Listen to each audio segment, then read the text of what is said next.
Shannon from Shrewsbury, Massachusetts, has a question about toxic dust. That is a tongue twister you have there. I know, but I did it. Shannon. Somewhat. You couldn't live in Brockton? Okay. Yeah, no kidding. So anyway, her husband has been sick since they built their house in 2015. So Shannon writes to us, we have this blown-in cellulose insulation and an unnatural amount of dust. She sent this. That's the dust that just builds up around her house. You can kind of see it on there. I mean, it's hard. Let's just stipulate, it's hard to take pictures of dust. No, I understand, but I actually can see some. Yeah. It's on her paneling or her floor. No, it's her floor. It looks like a table or something. Yeah, anyway. Whatever it is, it's dusty.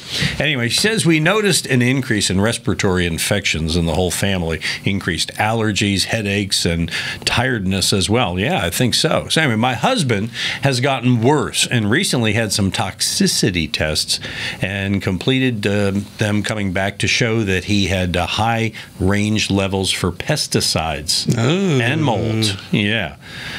She wants some help. She wonders, okay, is it the cellulose? Cellulose has a fire retardant chemical called a borate. It's used in rat poison and many other types of pesticides. So I'm not saying that's it, but it very well could be. Cellulose is used all over the country. When you're up north, you might have tighter homes, so you might be exposed to it more where you don't have different types of construction techniques. But if it is a pesticide, they do actually sell cellulose as a benefit that it kills roaches if roaches get in there. So let's face it, anything that will kill a bug can kill a person.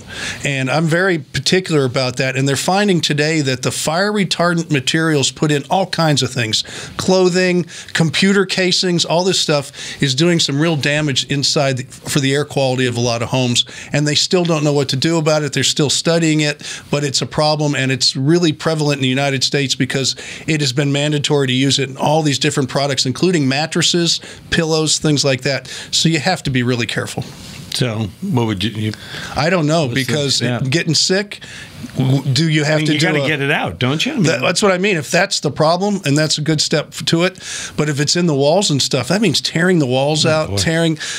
I don't know how far you're going to have to go, but I certainly wouldn't live anywhere that's going to make you sick. Yeah, starting with the attic would be a good place because it's loose up there, right? If there's an attic, and then you have basements too, because it's in Massachusetts, so it could be up underneath a basement, and people like to live in their basement, so it's all over. They have rooms down there, and then if they put it in the walls also, that means pulling all the paneling, sheetrock, or whatever. But you could start by just getting the exposed stuff out the attic and all that. You could certainly start that way with a vacuum truck. And what would you replace it with? Formaldehyde-free fiberglass. It is the most healthiest insulation you can use in any home. Yeah, or if you're really enjoying suffering, you could go with foam. Well, in Massachusetts, you might get away with it in areas. It's not going to kill you with pesticides. I can say that. Yeah. Okay. No, but the point is that there's other options. This house needs to breathe.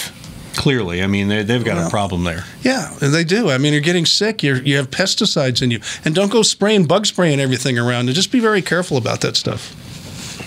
Hope it works out for them. Man, no, this is very sad. We're with you, Shannon, and we're with you. If you got a question, send it to us at HomeShowRadio.com. Use the Ask Tom form. We're happy to help you out, just like that. Check out these videos over here for proof, and subscribe to our channel. We'll tell you when there are new ones.